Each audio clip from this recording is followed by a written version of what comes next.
According to Toyotaro, he drew all 5 characters on the cover to highlight that their power levels are equal. So Toyotaro is full of crap. I'm going to go ahead and say that right now. He's full of crap. If you see this cover right here, or if you see this image on the screen right here, this is the cover to the new volume for Dragon Ball Super. We have Goku, Mastered Ultra Instinct, Vegeta, Ultra Ego, Gohan, Beast, Piccolo Orange, and Broly, Legendary Super Saiyan.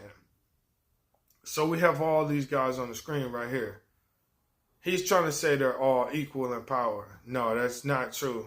Not trying to spoil anything, but that's not true. He's saying that just to build hype or whatever, or just to put this back in circulation. But he's lying.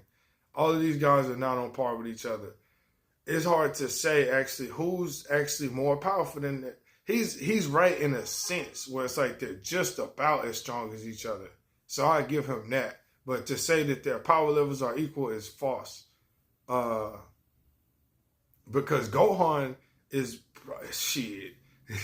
Gohan might be the strongest again. Like Gohan might have retook the throne after some recent developments in the series. I'm not gonna spoil anything.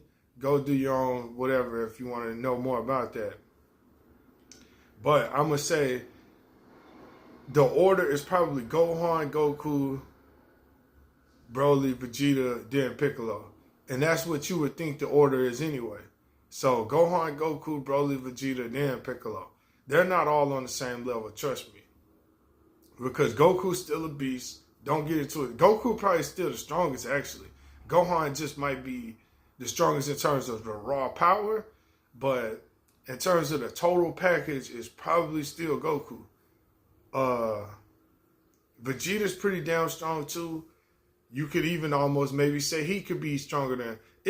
Shit could go either way. You know what I'm saying? Broly's getting stronger every day. Shit could go either way.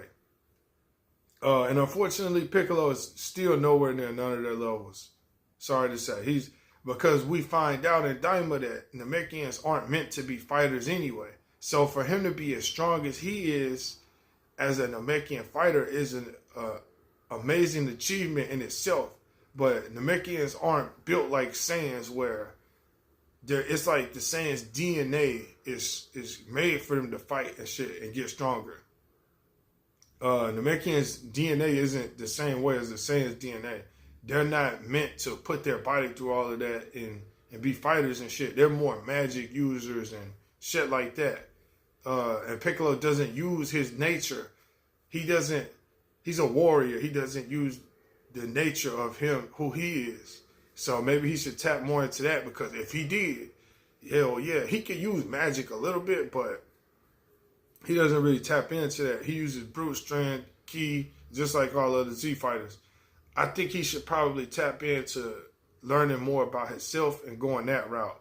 And I think he will at some point. If he does that, yeah, he might be stronger than anybody, Piccolo. So that's what I'm saying. He doesn't lean on his natural shit. He's trying to compete with them in terms of how they get stronger and shit.